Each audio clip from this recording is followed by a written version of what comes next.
Hey guys, this is Cam, Oregon Knife Guy. I was going to do just a quick unboxing of some stuff I had in the mail when I got home. I'm going to start with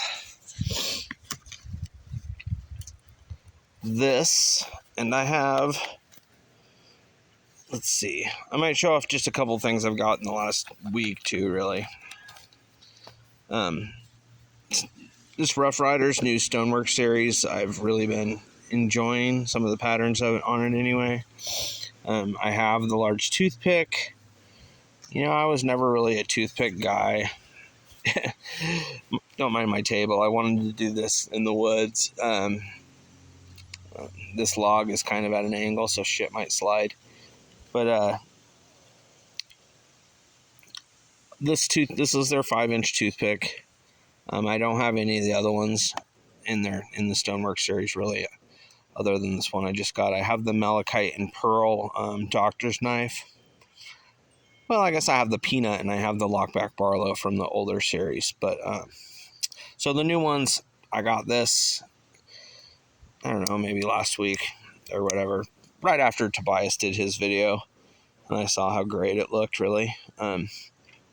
I really enjoy knives with abalone and pearl. Kind of,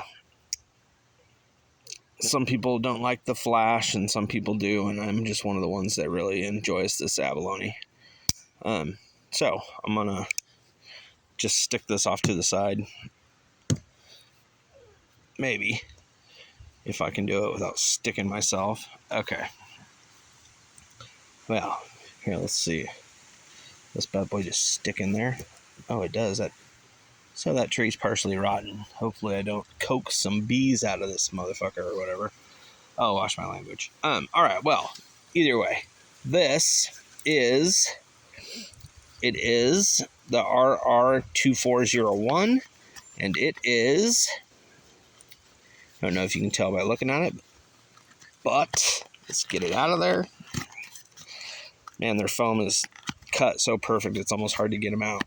Alright, these boxes too, love them or hate them, they are a great presentation piece, but once you have them, what do you do with them? I don't save them. Mine honestly just get burnt. Alright, so this is also a good one in the Stoneworks. They not all of them have these big swaths of abalone. Some of them don't have any abalone or pearl at all. I don't know exactly which patterns are the ones that don't have the pearl and the abalone, but they'll be the ones that I skip. So this is a muskrat. Muskrat. If you're watching this channel, you probably know a little bit about traditional knives. So all the Stoneworks knives in this series anyway, they have some synthetic. It's turquoise, and this is, I think, Bloody Base and Jasper, and then this is genuine mother of pearl and abalone. The muskrat was a knife. Well, the muskrat is the actual knife that did what the case says the trappers did. So this is the knife that people actually carried back in the fur trading time, and they used them for skinning small game.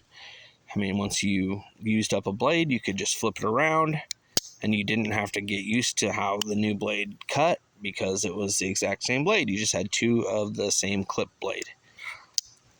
This one, I don't know if this is what they'd call the improved muskrat, because the original muskrats had a single backspring, and then over time that backspring would break, and so eventually they came to where each blade had its own spring. And I don't know if that's what they called the improved muskrat, or there's one that definitely, it has a clip, and then it has like a sheep's foot, I think, or a Warncliffe, but that one might be the Hawbaker muskrat. Either way, I digress. I'm going off on a tangent and just kind of talking to myself about this. Having a discussion with myself here. But I know that two springs, I think, is the improved muskrat pattern, so that's what I'm going to call this, the Rough Rider Stoneworks Improved Muskrat, and it looks awesome. The pulls are nice, half stops are pretty clean. You can feel that this thing needs maybe a little bit of cleaning.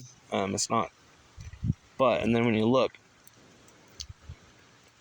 I mean, I don't know, is it just me, or are you just getting an amazing deal for, I mean, these knives are what, $15 or something. The Stoneworks ones are a little more expensive than the regular Rough Riders, but no big R on the shield. I mean, absolutely flawless fit and finish. It's, the spring's high at half stop, but perfectly flush at full open and full close. That's a good knife. All right. Let's see if I can find a spot where this one just sticks in. Not really. I mean, it's there, but it's... all right, so next. So it's another pattern inspired by Tobias. When he first showed this knife, I just didn't really like it. And then I got one for fun, and I think the first one I got is the other one made by this brand. Once Smoky Mountain took over the Queen brand, they came out with some knives in abalone, and I was like, oh, that's gorgeous. I have to have that, And so I have this pattern in abalone, and I also have 5 or 6 of the Rough Rider versions. And boom, Tobias's Squirrel Hunter, or Rough Rider and Queen call it the Cub Lockback. But look at that pearl. I mean, gosh, they just did such a good job. I mean, this is another one that's just, there's a little bit of a weird thing right there happening at the end right there. But that, man, that is so smooth. I don't see any gaps.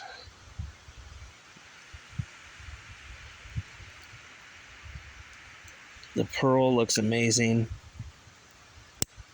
The action is free and smooth. And this is just a great little knife. For collecting, I don't use these. I have, I think, 7 of them now. I think 5 Rough Riders and 2 of the Queens. And I just like to collect them. They're a fun little knife. So, I'm going to put that. Let's see if we can stick that right here. Alright, I gotta adjust myself a little bit. You guys probably won't even notice, so you just might hear some noise. Alright. Now, we are to the main event. Alright, so this knife I got off of the All About Pocket Knives website.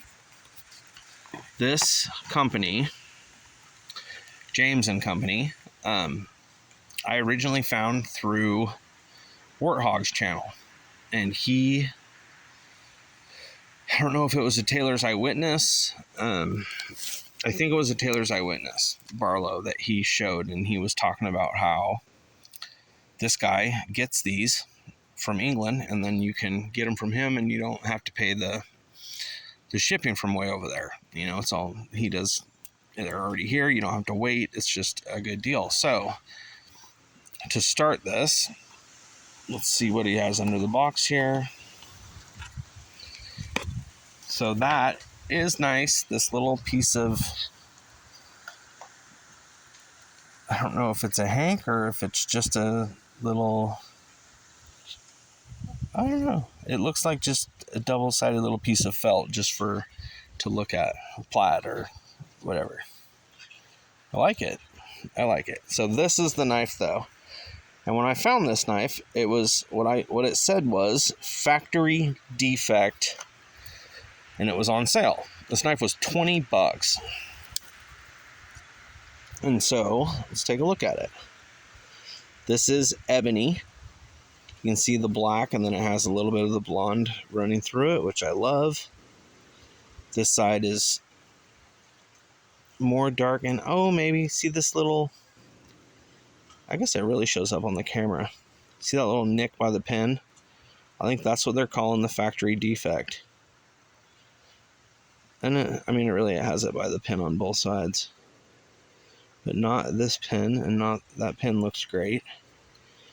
Alright, let's see what this is though. This is what they call their Lambs Foot Barlow.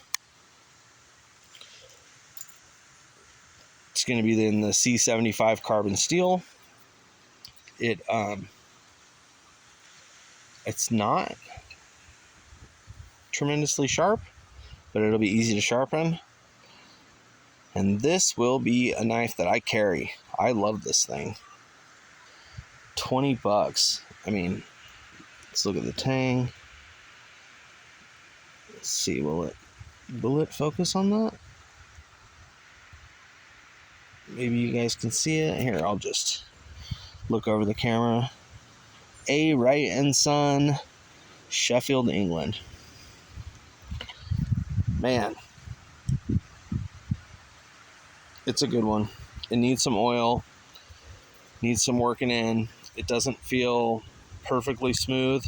There's a little bit of grit once you get past that point, and man, does it have a pull. Call that maybe an 8.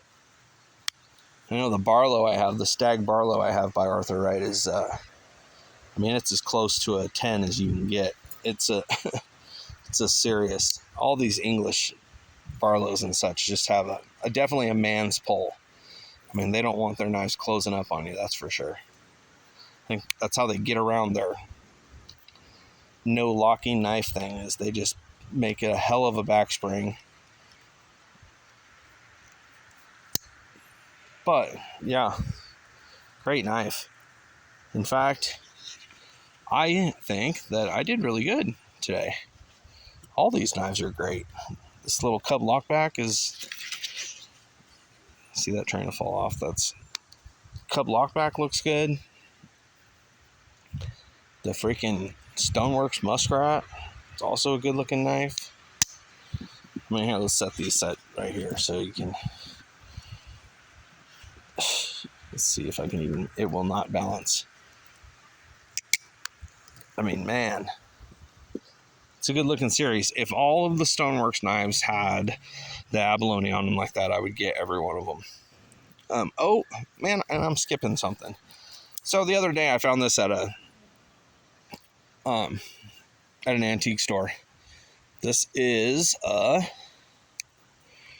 Schrade Walden old. This is, I think, 20s. 2-blade melon tester. And I love it. This is a great knife. I've been using this at work for peeling. When you peel onions at work, I kind of core out the ends, and then it just works very well. But I figured I'd show it off. It's one that I got in the last week, so love it. All right. What did I carry today? Today, I carried my Yojimbo and my ZT Emerson.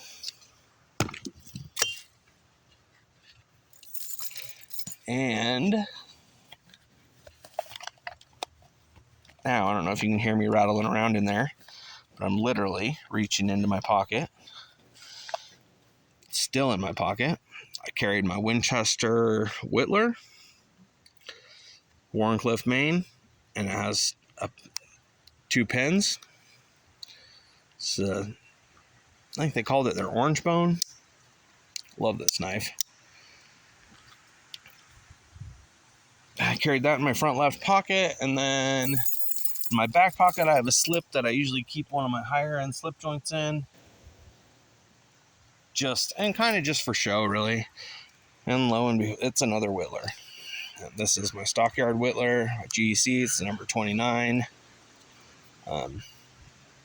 Awesome knife, super nice, all long, usable. Freaking sheep's foot is a secondary. It's almost as long as the main blade. burnt sienna jig bone, I think they called this. All right, guys, I think that's it for me. You all have a wonderful day. I'm Cam, the Oregon Knife Guy, and we're calling that the end of her. You have a good one.